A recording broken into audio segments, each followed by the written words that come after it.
नमस्ते, मैं doctor Anupriya Hajela Shah, ENT specialist at Hajela hospital Bhopal.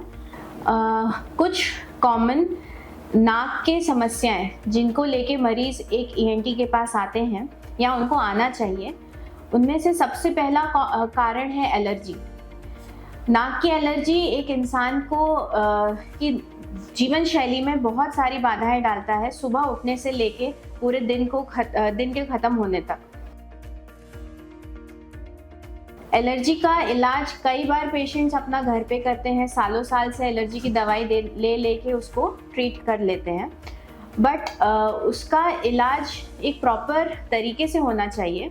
उसका कारण ये है कि नाक की एलर्जी जिन पेशेंट्स में पाई गई है उनमें से 40 से 50% लोगों में दमे की प्रॉब्लम होने के चांसेस आगे लाइफ में देखे गए हैं। 40% पेशेंट्स में एस्थमा डेवलप हो जाता है जिनको एलर्जिक राइनाइटिस रहता है, अगर उनको हम ढंग से ट्रीट ना करें या उनको प्रॉपरली मैनेज ना करें। इसीलिए एलर्जी के लिए केवल नाक का एलर्जी है, हल्का नज़ला है, जुकाम बना रहता है, उसका इलाज अपने घर पे ना करें। एक प्रॉपर एलर्जी स्पेशलिस्ट के पास जाके उसके मेडिसिन लें, एलर्जी टेस्टिंग कराएं जिसको स्किन प्रिक टेस्ट कहते हैं, और उसके बेसिस पे अपना आगे का ट्रीटमेंट लें। जैसे कि सीजनल एलर्जी में किस चीज़ से बचाव करना है, या पेरिनियल एलर्जी है तो आपको साल भर जिसमें एलर्जी बनी रहती है उसमें इम्यूनोथेरेपी का भी बहुत अच्छा रिजल्ट्स पाए गए हैं। दूसरा कारण जिसकी वजह से नाक का प्रॉब्लम लेके जो पेशेंट्स आते हैं वो होता है नाक से डिस्चार्ज आना। यहाँ पे मैं ये बताना बहुत ज़रूरी समझती हूँ कि अगर छोटे बच्चे जिनके नाक में से एक साइड से डिस्चार्ज आ रहा है, बदबूदार डिस्चार्ज है, उनमें सबसे पहले फॉरेन बॉडी को रूल आउट करा जाए कि नाक के अंदर कोई पुराना फॉरेन बॉडी यानी कि कोई खिलौने का पार्ट या कोई क्रेयॉन या कुछ ऐसी चीज़, बैटरी ऐसी तो नहीं रह गई सालों साल महीनों से जो डिस्चार्ज कर रही है और उसमें से बदबूदार नाक से डिस्चार्ज आ रहा है। और इसके अलावा बहुत सारे कारण होते हैं नाक से डिस्चार्ज आने के। नाक के अंदर मस्सा हो जाना, पॉलिप हो जाना, या साइनोसाइटिस हो जाना। साइनोसाइटिस में हमें हेडेक का भी सिम्टम बहुत कॉमनली मिलता है, या खुशबू ना आना, खुशबू कम आना या बिल्कुल भी ना आना।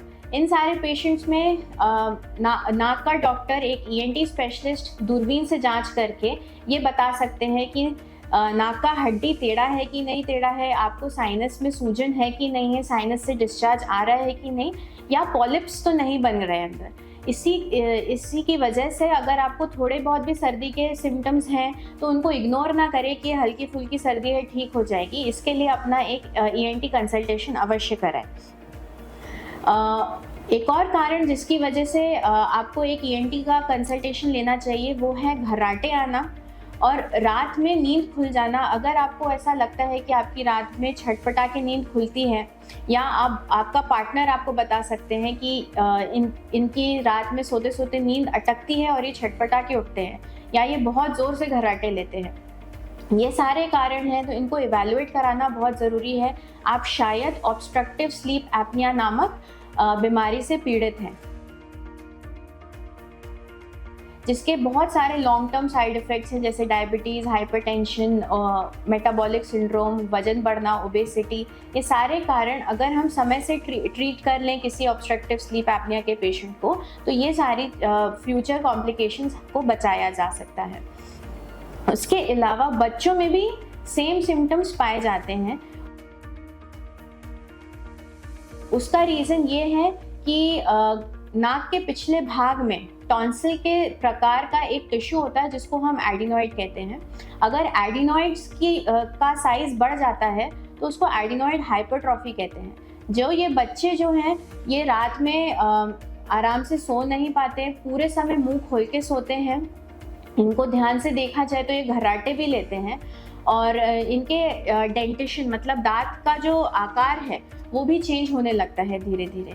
इन सब पेशेंट्स को अगर हम टाइमली मेडिसिन से मैनेज करें, कुछ केसेस में जो मेडिसिन को रिस्पॉन्ड नहीं करते, अगर हम एडिनॉइड का सर्जरी करें तो उन सब पेशेंट्स को हम बहुत अच्छे से मैनेज कर सकते हैं। इसीलिए अगर आपको लगता है आप में, आपके परिवार में या सदस्य में किसी को इन सब चीज़ों से कोई प्रॉब्लम है, तो आप ज़रूरी एक ईएनटी कंसल्टेशन करा के अपने ईएनटी से कंसल्ट करें।